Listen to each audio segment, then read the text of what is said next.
It isn't in a war. It isn't in a battle.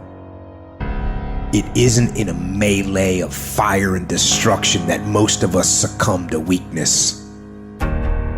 We are taken apart slowly, convinced to take an easier path, enticed by comfort.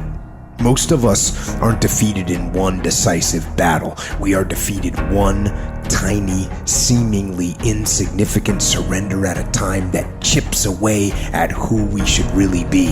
It isn't that you wake up one day and decide, that's it, I'm going to be weak. No. It is a slow, incremental process. It chips away at our will. It chips away at our discipline. We sleep in a little later. We miss a workout, then another. We start to eat what we shouldn't eat and drink what we shouldn't drink.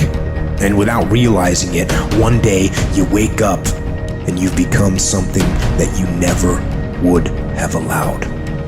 So, you have to be vigilant.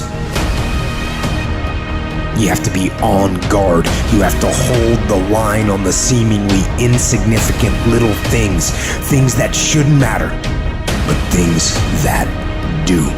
It's not about winning. It's the battle itself.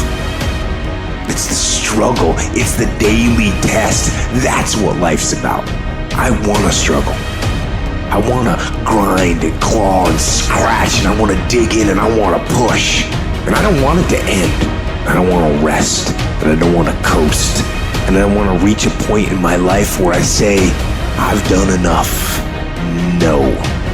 Everyone listening to this, here's the deal. No complacency. No complacency. No backing off. No slack whatsoever. Fight.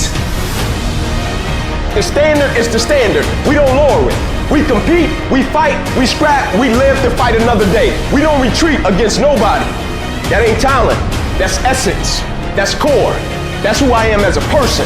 That's how I get down. That's how I'm coming. That's what that is. And every time you get ready to stop, every time you get ready to quit, that's you as a man. But when you press forward, in the midst of the opposition, in the midst of the adversity, you're building a mentality that's going to sustain you 20, 30, 40, 50 years from now. Because you want some different kind of results in your life, you've got to be willing to be unreasonable. If you want unreasonable results in your life, you've got to be willing to be unreasonable. Part of being unreasonable, you don't judge according to appearances. Part of being unreasonable, you can see it because you believe it. That's part of being unreasonable. Part of being unreasonable, you must have the faith to call forth those things that be not as though they were. That's part of being unreasonable.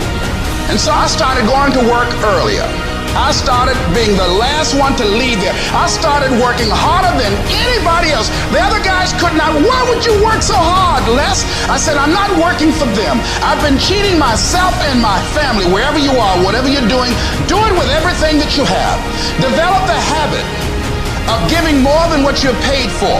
Develop the habit of setting standards that others will be measured by. Someone said, do not go where the path may lead, but go where there's no path and leave a trail.